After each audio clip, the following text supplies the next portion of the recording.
Army chief general Asim Munir का जिला औरंगज़ई का दौरा। ISPR के मुताबिक आर्मी चीफ को मजमूई सिक्योरिटी सूरत हाल पर ब्रीफिंग दी गई। जनरल आसिम मुनीर ने अफसरों और जवानों के बुलंद हौसले को सराहा।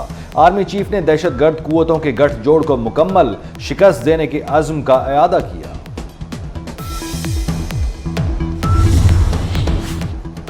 वज़ीर-ए-आज़म शहबाज शरीफ ने मईशत को दुरुस्त सम पर गामजन करार दे दिया। ख्वाहिश है ये IMF का आखिरी प्रोग्राम हो, दोबारा मालियाती इदारे से रजू ना करना पड़े। कठिन रास्ता कांटों से भरा है, दिन रात मेहनत करेंगे, पाकिस्तान जल्द मुश्किलात से जान छुड़ा लेगा। उम्मीद है तनख्वाहदार तबके पर बोझ कम हो जाएगा। टैक्स नेट के फैलाव में भी बहुत खला है।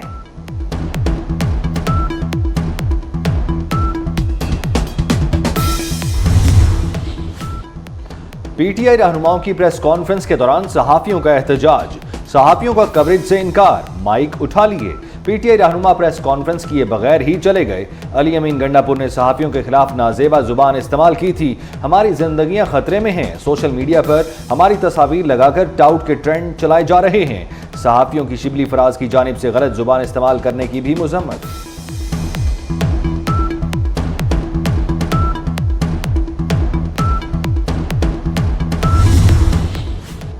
खैबर पख्तूनख्वा के हालात गवर्नर राज वाले नहीं हैं। मुख्तलिफ अजला में अमन व अमान की सूरत हाल कशीदा है। मौलाना फजलुर रहमान ने अली अमीन गंडापुर के अफगानिस्तान से बातचीत के बयान को जज्बाती करार दे दिया।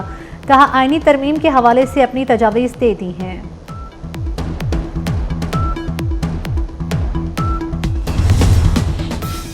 आइन में तरमीम का मिशन, हुकूमत ने कौमी असम्बली और सेनेट के इजलास कल बुला लिए। अदलिया से मुतल्लिक आइनी तरमीम कल सेनेट और कौमी असम्बली में पेश किए जाने का इम्कान। हुकूमत का पार्लियामेंट में 2/3 अक्सरियत हासिल करने का दावा।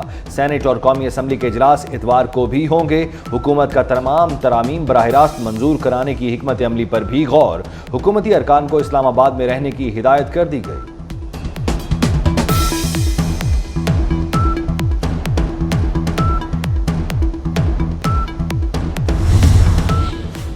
आईनी रूल्स में तरमीम से मुतल्लिक कमेटी ने सिफारिशात जुडिशल कमीशन को भिजवा दी। चीफ जस्टिस काजी फाइज ईसा की ज़ेर सदारत जुडिशल कमीशन का इजलास। अटॉर्नी जनरल ने रूल्स में तरमीम की हिमायत कर दी।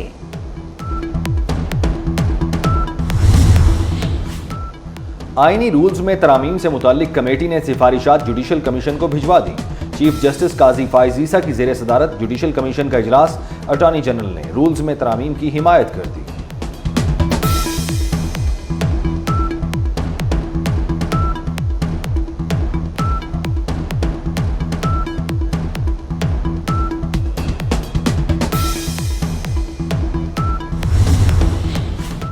ख्वाजा आसिफ का पार्लियामान की खुसूसी कमेटी में बैठने से इनकार। बोले पार्लियामेंट पर हमले की किसी ने हिमायत नहीं की। कमेटी इजलास में ये शुरू हो गए, हमें मुक्के मारे गए। अली अमीन गंडापुर सारी रात को हिसार कॉम्प्लेक्स में माफिया मांगता रहा। हम नहीं पूछते, ये खुद ही पूछ ले वो क्या करता रहा। गंडापुर 2 नंबर आदमी है, उस पर भरोसा ना करें।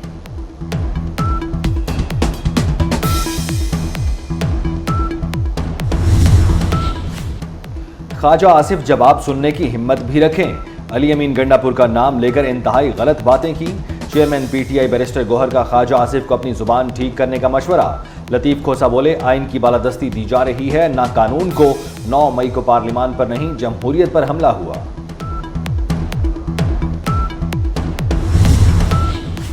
PTI रहनुमाओं का 8 रोज़ा जिस्मानी रिमांड कलअदम करार। तमाम अरकान को जुडिशल रिमांड पर जेल भेज दिया गया। इस्लामाबाद हाई कोर्ट ने महफूज फैसला सुना दिया। चीफ जस्टिस आमिर फारूक ने कहा मुल्क के हालात देखें, पार्लियामेंट के अंदर घुसकर अरकान को गिरफ्तार कर लिया। जो काम पहले इस हाई कोर्ट में किया अब पार्लियामेंट में कर दिया। क्या किसी इदारे का वकार बाकी नहीं रहने देना।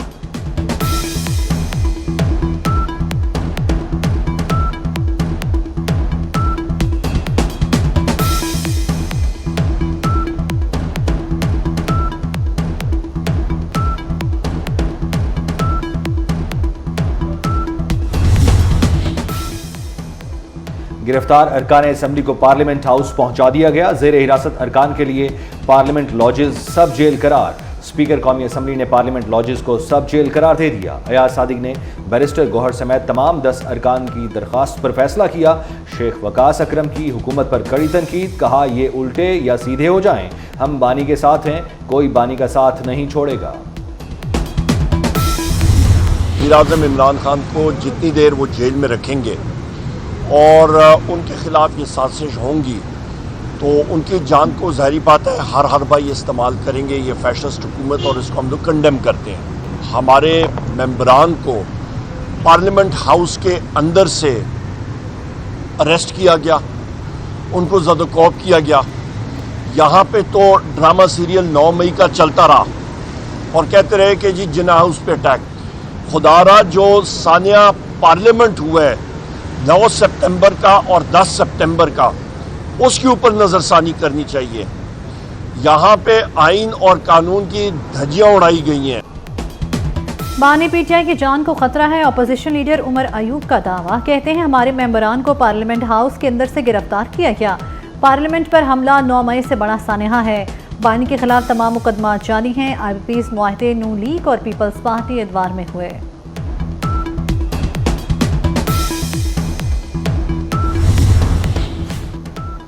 मौसमियाती तब्दीलियों से मुतासरा मुल्कों का कर्ज माफ किया जाए। वज़ीर आज़म का पाकिस्तान समेत तमाम मुतासरा मुल्कों के लिए मुतालबा। शहबाज शरीफ का अक़वाम मुत्तहिदा के समिट ऑफ द फ्यूचर से वर्चुअल खिताब। कहा आलमी बरादरी टेक्नोलॉजी तक रसाई फराहम करे। पाकिस्तान मौसमियाती तब्दीलियों से सबसे ज़्यादा मुतासिर है। 2022 के सैलाब में $30 अरब का नुकसान हुआ। पाकिस्तान का बैरूनी कर्जा भी $130 अरब हो चुका।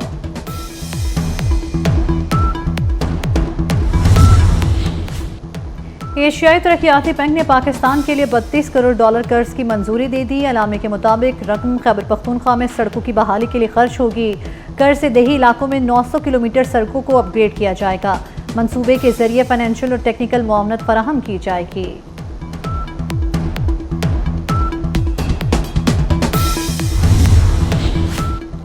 £190 मिलियन रेफरेंस में अहम पेशरफ। बानी पीटीआई के करीबी साथी जुल्फी बुखारी की जायदादें कुर्क करने का हुक्म। एहतसाब अदालत के जज नासिर जावेद राना ने नैब की दरखास्त मंजूर कर ली। जश्न ईद मिलादुन्नबी सल्लल्लाहु अलैहि वसल्लम मनाएं। 24 न्यूज़ के संग अपने बच्चों की नात और दरूद शरीफ पढ़ने की वीडियो हमें भेजें। हम 24 न्यूज़ पर नशर करेंगे। हमारा व्हाट्सएप नंबर आपकी स्क्रीन पर। मुल्क के मुख्तलिफ शहरों में चुप ताज़िये के जुलूस। कराची में चुप ताज़िये का मातमी जुलूस निश्तर पार्क से बरामद। जुलूस मुकर्रर रास्तों से होता हुआ इमाम बारगाह हुसैनिया ईरानिया पर ख़त्म हुआ। शहर में दूसरा चुप ताज़िया का जुलूस रिजविया सोसाइटी से बरामद हुआ। लाहौर समेत मुल्क भर में चुप ताज़िये के जुलूस निकाले गए। पाकिस्तान एशियन हॉकी चैंपियंस के सेमीफाइनल में पहुंच गया। चीन को 5-1 से शिकस्त दी। पाकिस्तान आखिरी ग्रुप मैच कल भारत के खिलाफ खेलेगा।